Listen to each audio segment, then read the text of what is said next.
What's up, YouTube? Welcome back. So I didn't anticipate on making a follow-up video to, the whole Chris Brown, quote unquote, nice hair situation.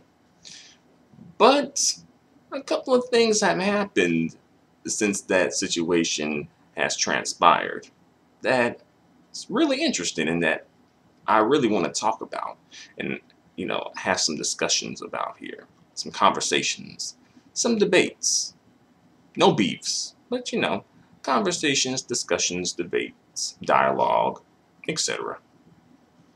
Um, so, just to recap really quickly, all right, so this whole situation initially happened because Chris Brown said in a song, one of his recent songs that, quote unquote, only wanna F the black bees with the nice hair. And that really triggered some black women, you know. I guess, well, that's a whole nother story in itself. But black women were triggered by that comment and then, took the comment and completely ran with it and started saying things that Chris Brown didn't initially say. But the thing is, though, Chris Brown, instead of just staying silent or either just saying, hey, I didn't mean it like that, he pretty much just came on and started acting like a damn fool, and just wilding out, out of control. And I'm just like, well, I can't really be defending this fuck shit that Chris Brown's doing. And it's just like, damn,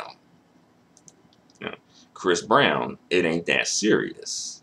And really to the women who are, who initially reacted, I don't think it was really that serious, right?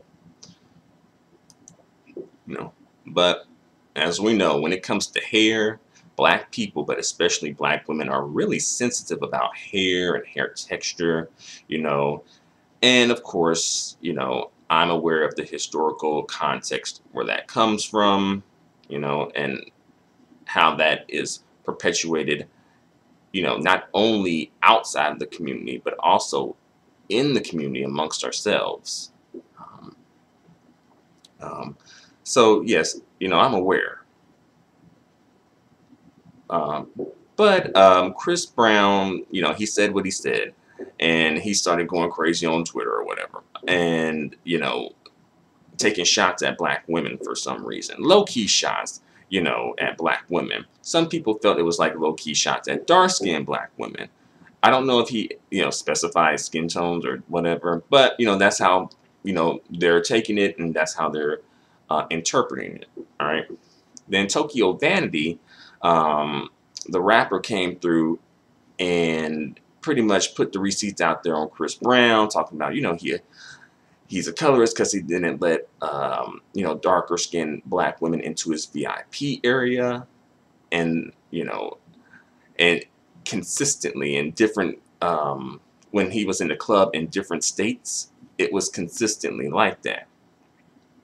And then some other girls came through and co-signed, like, yeah, that happened when I was there too, right? And in this situation, I was team Tokyo Vanity. I felt like, she was sincere, and she was coming through with the receipts and just putting them on blast and saying, hey, what we're saying isn't out of left field, isn't, just something we pulled out of thin air. It, I've seen this behavior in you before, right? So then, fast forward to now, Tokyo Vanity's, so I guess somebody had went through Tokyo Vanity's social media accounts, particularly her Twitter account, and dug up some pretty interesting tweets that Tokyo Vanity put out in relation to dark-skinned women and light-skinned mixed women. Pretty much they dug up some colorist tweets on that Tokyo Vanity put out there a while ago. And I was like, well, damn, Tokyo. But it's like, damn, who can dark-skinned black women trust? You know. And by the way, if you do hear some fireworks, my apologies. um, you know, we all know it's that time of the year. All right. But yeah, let me read a couple of Tokyo Vanity's tweets. You know, these colorist tweets from Tokyo Vanity. And you know, these were back in about, you know, some years ago, maybe like 2013, 2012. I'm seeing on here. All right. So perhaps maybe she doesn't feel the same way as she did. But nevertheless, you know, as Tokyo Vanity was saying when she was dragging Chris Brown, like, you know, whatever she says, she's going to stand on it. So either I'm going to need her to stand on what she says, or either come through and say, you know, come through and address the situation and speak on it, you know, especially if dark-skinned women are asking that of her, to, you know, to answer for these tweets that she made. But let's read a few of these, all right? So she said, one, light-skinned hoes be having dark-skinned hoe hair. Isn't this whole situation about hair texture? Didn't this whole situation come from hair texture? And like right there, you're already making sort of a connection, like, oh, you know, they got that dark-skinned hoe hair. Is it really, like, what's that supposed to mean, right? Think about that, right? Because I think sometimes when it comes to this light-skinned women, dark-skinned women situation, sometimes they don't associate 4C textured hair with light-skinned women, even though there are light-skinned women out there who do have 4C hair texture. And there are some darker-skinned women out there who have a looser textured hair, right? I know that is, people are going to come through and be like, well, you know, the average dark-skinned woman does it. But I'm just saying, it's not completely 100% like that. But see the relation that people are making between dark-skinned women and hair texture, though, and light-skinned women and hair texture, though. Notice that. Another tweet that Tokyo Vanity put out here, quote unquote, light-skinned hoes real deal be thinking they bad because they light-skinned. Y'all bitches be light-skinned with dark-skinned textured hair. So again, she's coming through again on some hair texture shit. And it's pretty much saying, well, you know, y'all think y'all all that, but y'all got that dark-skinned girl hair, though. Right? Wow. All right. And then here's another one. Quote unquote. Black hoes always talking about they mix with something. Bitch, you're black side dominant as fuck to society. You're just another nigger, bitch. Well, I guess you meant like you're just another nigger bitch. See these like negative connotations people be having when it comes to, again, black people have these negative connotations about blackness. Even when, again, she spoke out against colorism, right? Although I noticed, now that I think about it, she never did mention the hair texture thing. She did mention like the skin tone thing. But the thing is that didn't really come from, like, in the song, Chris Brown never mentioned the skin tone. People assumed because of his dating history, but he never did mention a skin tone. But again, you know, people ran with the comment. And Chris Brown, you know, being a dumbass that he is, instead of just ignoring this situation, and it probably would have died down if he didn't throw gasoline on the flames, he wanted to just, you know, create more fuck, add more fuck shit to the equation and more gasoline on the fire. Yeah. And also, I think Tokyo Vanity may come from Louisiana, New Orleans, I think. Maybe. You know, I think that is like the capital of color, the colorism capital, I think. You know, no shade. And, you know, Tokyo Vanity, I'm not sure if her hair is real or not. You know, black women out there, let me know. But, you know, Tokyo Vanity makes sure she looking a certain way, too. She makes sure she got her makeup and the contouring on fleek, too. right? And, she makes sure she got her hair looking a certain way too, right? Again, kind of making sure she is somewhat in the beauty standard, right? But at the same time, kind of like low-key knocking dudes who want the women who are in the beauty standard. You notice that, right?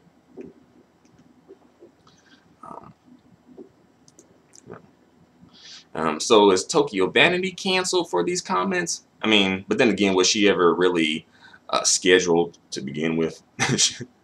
I don't know.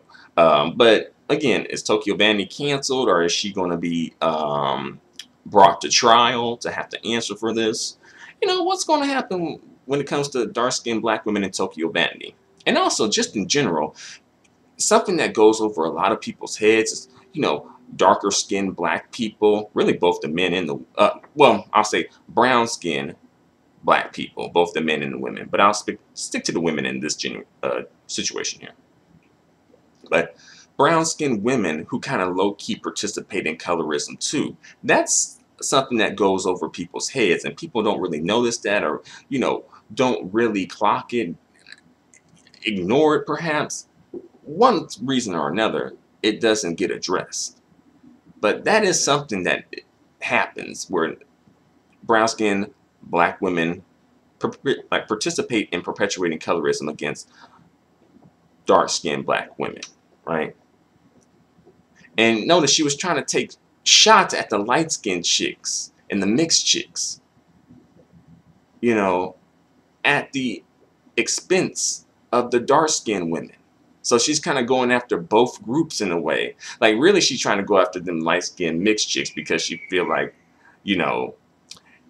they kind of like are maybe in a position that she wants, or maybe they're like seen as, again, she probably has the colorist mindset, so she probably views them as being on a higher tier than she is, and like, oh, let me go after them bitches right quick, and using the dark skinned women, as like insults against them, like saying, again, I read the tweets, what's up, I don't want to have to read those tweets again, because I know that, hearing that, especially if you are a dark skinned black woman with 4C textured hair, I can definitely understand that that is offensive. And, I don't want to continuously put that message out there, even though it is quoted, or these are quotes, but you know what I mean. It's just like, you don't want to keep hearing that sort of negativity perpetuated again and again, right? But yeah, again, that's something that needs to be addressed too in this colorism conversation, right? But next, let's move on to Kelly Rowland. So some dark-skinned black women were disappointed in Kelly Rowland and angry at Kelly Rowland because she came out and defended Chris Brown. Low-key defended Chris Brown. She didn't go into like a whole diatribe or a whole speech. You feel me? But she did come through and defend Chris Brown, right? And for me, I can understand some dark-skinned black women, and even just some black women in general, feeling some type of way like, hey, like, why are you coming through and defending this dude? Like, we trying to bring him to task and make him answer for some shit, and you coming through and defending him. And that's something that I do see playing out a lot, just in general, when it comes to, black women who are trying to kind of hold black men accountable, and then other black women come through and sort of derail the whole situation and fuck up shit, right? That's something that needs to be addressed too. And I think, the dark-skinned sisters, either you need to get Kelly Rowland off the team, or either take her aside and set her straight. One of the two, all right? And, folks said something, had brought up that whole Kelly Rowland crown video thing too. And feeling like, oh yeah, like, yeah, I've been side-eyeing Kelly since that whole crown video. I haven't actually watched that video, but I've heard about it though. It's like somewhat of a hair video, but it was like very all-inclusive, And, you know, the darker skinned sisters wasn't feeling that. It was like, it should have just been the darker skinned sisters, or at least just the black women, you know. But yeah, Kelly Rowland should have just stayed quiet and stayed out of it and just ate her food, all right? And like, I'm thinking, like, is she trying to get like Chris Brown to kind of be like a feature on one of her songs or something? I think they do have like somewhat of um, a relationship prior to this. I think they both have went on tour together at one point or another. You know, and there have been a couple of photos of them resurfacing, right? So you know, I guess Chris Brown doesn't dislike, you know, all dark skinned women. I guess he likes, you know, some of them, right? You know, he probably might be on that low key, like, oh, pretty for a dark skinned girl shit. You know, he might be on some shit like that. You know, uh, and you know, Chris Brown, you know, as well as everyone else, are entitled to like who they like. To be fair, you know, just like everyone out there kind of likes who they like, you know. But I do feel like this was sort of, I don't know. I feel like this situation was like it was blown up bigger than it needed to be, and a lot of that I put the blame on Chris Brown for that, you know. Um, so for Kelly, I hope that you get this Chris Brown feature and that this song goes to #1, so that all this fuck shit you know engaging in and co-signing is working. All right. So I really hope that you can, you know, not be musically worthless anymore. You know. And also, Kelly Rowland was in a physically abusive relationship. That's something to put out there too. Like sometimes women who are battered, sometimes low key defend men who batter them.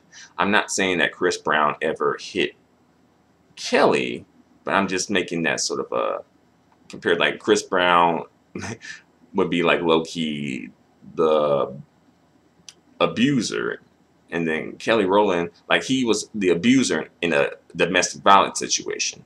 Kelly Rowland was the victim in a domestic violence situation. You get what I'm trying to, the connection I'm trying to make here. But let's move on. All right.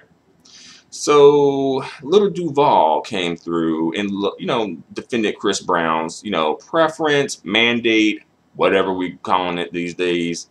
You know, liking what you like, whatever. And as well, little Duval came through and put out a couple of questions for black women out there. You know, like why black women can say they don't like, like short dudes or light skinned dudes, and then be okay, right? Like black women are allowed to have their preferences and their mandates, right? But black men, get the third degree basically for their preferences and their mandates and whatnot, right? And then T.I. came through and agreed, and then Gilbert Arenas, I don't know what the fuck he was on. He should have just stayed the fuck out of it. And I do, think that little Duval has a point. A lot of people were coming through saying like, well, it's different because those preferences that black women have aren't rooted in colorism. But I'm like, well, when it comes to skin tone preferences, those preferences are low-key rooted in colorism, right? Because they feel like the darker skin is a more masculine look. And I've had some black women come through on my channel and say that, And at this point, it's like, whatever, just write those women off. Shit. Especially if you ugly. Like, I don't give a fuck what an ugly bitch like. Shit. Do you give a fuck what an ugly nigga like? Like Kodak Black? Shit. But again, probably some of you do, though. Shit.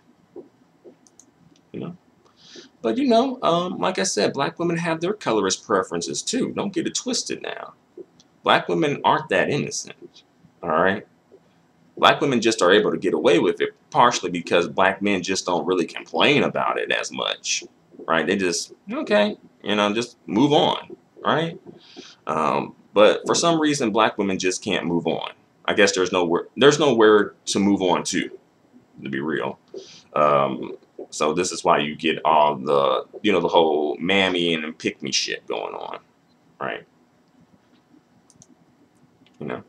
But like I said, these black women, you know, whether light skin or dark skin or in between or whatever, they have their preferences, and they have some colorist brainwashing of their own, right? And they do associate light skin with being feminine, and they associate dark skin with being masculine, and as well they associate some of the features that dark skin men have as being masculine, and some of the features that light skinned men have as being feminine, right? Like, say if you have a certain eye color that, that's a lighter eye color that may be seen as more feminine versus a darker eye color, or like brown eyes, right? If you have a looser hair texture and you're a man, it may be seen as more feminine than if you have a more, like a 4C hair texture or something along those lines, right? If you have a darker skin, that may be seen by these women as being more masculine, right? So these women have this same mentality and dichotomy at work in their own mind, but yet they're complaining when these dudes have that same mentality and dichotomy in their minds and at play when it comes to who they like, who they date, their preferences, their mandates, whatever. All right. And it's just like, well, for me personally, when I do hear, this whole, light skinned feminine thing, and the black women maybe not liking light skinned dudes, at this point it's just like, okay, I'm not gonna be on here like begging black women to love me, please love me, black women. Oh. Only a black woman will do for me. Pick me, please, black woman. I'm not going to be singing that song. And thankfully, I don't see a lot of black men of any shades singing that song. You just move on. That's what the fuck you need to do. Move on. God damn it. Have some dignity. God damn, some self-respect. God damn. Shit. But I do find it a little interesting that Duval, like, I can understand why he mentioned the short thing, because Duval is short. But the light skin thing, I wonder where that came from. And it's just like, just, like, where did that come from? Because little Duval is more like brown skin, dark skin or brown skin. So yeah. Nevertheless, whatever his motives is, I appreciate him throwing that into the equation. Although I notice that people aren't really dealing with that equation, that part of the equation. They're dealing with the short thing, but they ain't really dealing with the light skin thing, though, right? Right. And again, these same women, I think part of the reason why they do like these dark skinned dudes is because they probably feel like, okay, since I'm kind of like dark myself, I need someone who's darker so that, I can, quote unquote, be seen as feminine, since she's next to a darker dude. I think that's at play too.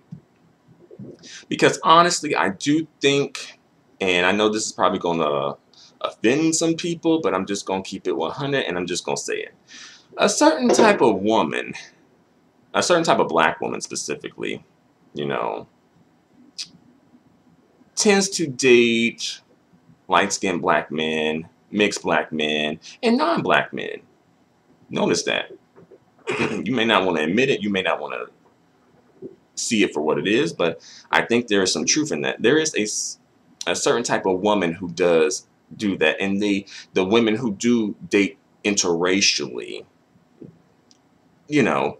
tend to have a certain look about them, and perhaps even a certain confidence about them, and a certain femininity about them even, who, date interracially, or even just date a lighter skinned black man. I think that those women are just very much secure in their femininity as being a part of that, um, and very confident, and do tend to look a certain way in a positive way. You know. And again, when it comes to me personally, I will allow black women to have their skin tone preferences. I won't shame black women for having skin tone preferences. Even if she is a lighter skinned black woman, she can have a skin tone preference for darker skinned black men. That's okay. That's all right. It's just that's what she ultimately likes. That's what she finds attractive. Like, what am I supposed to do? like, what more can you do? Just move on to the. There's so many other people out here, you know, and I think that's just what black women just aren't getting or refuse to do, right?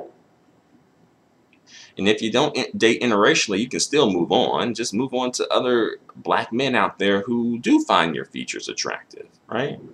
Because I think when you engage in this behavior, you're like low-key big upping the people who are shitting on you, right? Acting like they're just the best thing ever because you're just seemingly vying for them so much, right? Versus just telling them to get the fuck gone, right? So, long story short, for me, I think that many black women just want, who talk about colorism, not all, but some, who talk about colorism and against colorism, just want to get rid of the colorism that they don't like and that negatively affects them. That's it. But keep the colorism that they do like, or the colorism that they're indifferent to. Just like when it comes to some black men and racism. Sometimes I think they kind of just want to get rid of the parts of racism that they don't like. The parts of white supremacy that they don't like, and keep the parts that they do like. That's the thing too. But again, black women, you're seemingly allowed to have your preferences, whether they're rooted in colorism or not. And by and large, you're not shamed for it.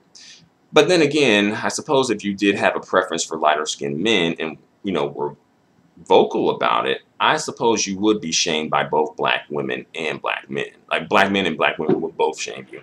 And I do recognize that that does happen, right? I'm not really understanding why black women are really concerned about that, considering that they're, so much on the chocolate king. Give me my chocolate king. How can you not like the chocolate king, sister? The chocolate king is everything, sister. Nothing compares to the chocolate king, sister. Black power, my sister. Right? That's right. They go through this whole that's seemingly what they be doing, though. And it's just like, well, she's helping you, though, because there's more chocolate kings for you to have access to now. But they don't really see it like that. They want you to like what they like. Shit. They want you to validate their preference. Right? Shit. But yeah. So to sum it up, our preferences okay or not. Our mandates, okay or not. Can we just like what we like and it just be okay or not? All right. Whether it's rooted in colorism or not. And as well, something to bring up right quick. Let's talk about black men and their preferences again, right? Black men, tend to like, their women to be, shapely, curvy, whatever, right? And I feel like that kind of would go more so against the European beauty standard. But they do like their women to have, their hair to look a certain way, typically, right? And that seems to be in the beauty standard. So maybe it's just, maybe a black man may just feel like the the longer hair is just a better look, or perhaps a more feminine look. Not that you can't look feminine and have short hair, or even no hair sometimes, But I'm just saying. And as well, Black women sort of feel that sort of same way too, right? If you saw some dude with some long flowing blonde hair, you might be thinking, yeah, he looks a little feminine, you know, perhaps, right? So it's like, well, you kind of have those same thought processes too. And again, I think this sort of traces back to the whole like black women not wanting to be the best versions of themselves that they can be, you know. And sometimes I think when black women go natural, some, not all, but some maybe do it just so that they don't have to like put as much work into their hair. Because sometimes some sisters who go natural, they look good, you know, they got the look going on. But sometimes some sisters who go natural, it's like they don't do shit to the hair. And like I've grown my hair out before, so I know what goes into that, okay? I know about the detangling, all right? That is a job in itself to, you know, detangle your hair. Like I probably have spent maybe at one point like an hour detangling my hair at one point or another. Um, and you know, if you go on my YouTube channel and look at the thumbnails, you'll see when I've had my hair grown out, I've had it in different styles and looks too. Like I, you know, wasn't just, you know, not doing anything to it, you know. And for me, I think some black women who go natural just act like you ain't supposed to do shit to the hair anymore. Like, you know, it's like, oh, well, you know, like you still don't have to do any sort of like hairstyling or hair upkeep or anything like that. Right. So I think that's sort of helping, you know, facilitating giving a bad look to the natural hair sisters. Some, not all. All right. But yeah, I feel like some black women, they don't want to be the best versions of themselves that they can be. Right. I really feel like that. Some, not all. All right. I feel like some black women want to rest on mediocrity and be viewed as the top prize, even though you have rested on mediocrity and you're not really willing to put in the work to be seen as the top prize and to be competed over as if you are the top prize. I noticed that. And I noticed that these black women in this situation helps to foster an environment and an atmosphere of mediocrity and non-competitiveness within the black community, right? When it comes to even black men, like sometimes these black men feel like they ain't got to really put in too much work, you know, in some cases. Because black women sometimes lower the standards so much. It's just like, it's almost like, again, like normalizing mediocrity or something. Um, you know, yeah. But one more thing about that Chris Brown situation before I go. All right. So yeah, I really find it funny that this is what triggered black women to start canceling Chris Brown again. And I mentioned this previously, but yeah, this is really funny. This is what triggered the black women. The hair. Not being called bitches, you know, throughout many a song. Right. Right. Um, you know, and the same like that. Tend to see that happen. Like fuck I don't care about being called a bitch, right? Oh, they ain't talking about me. You know, shaking your ass in the club to this type of music. But wait a minute, he's talking about nice hair. Wait a minute, like, and again, I feel like that comment can be interpreted in many ways, but people feel like it meant good hair, and based on how Chris Brown is and what I know about Chris Brown, I would say that it probably did mean good hair. I wonder why he just didn't just say good hair though. But whatever. Um, but you don't have to have a certain hair texture to have quote unquote good hair. You just have to have healthy hair, really, right? As long as your hair is healthy, it's good. You know, you can have a looser textured hair and straight hair, but if it's not healthy, then that's not a good look, though. Right? Health is beauty. Right? Beauty is health. Like they're kind of go hand in hand if you really think about it. Think about the people who we really think that are really beautiful and sexy. They tend to look a certain way and tend to look healthy, right? Like people who have like really banging bodies, like really in shape, you know, because they look really healthy and they look like they, um, perpetuate health and vitality in life, right? It's only like a mental thing. There was a psychologist who sort of broke that down a little bit. But another story for another day. So thanks for watching. Let me know what you think in the comment section about this situation. And until the next video, adios and goodbye for now.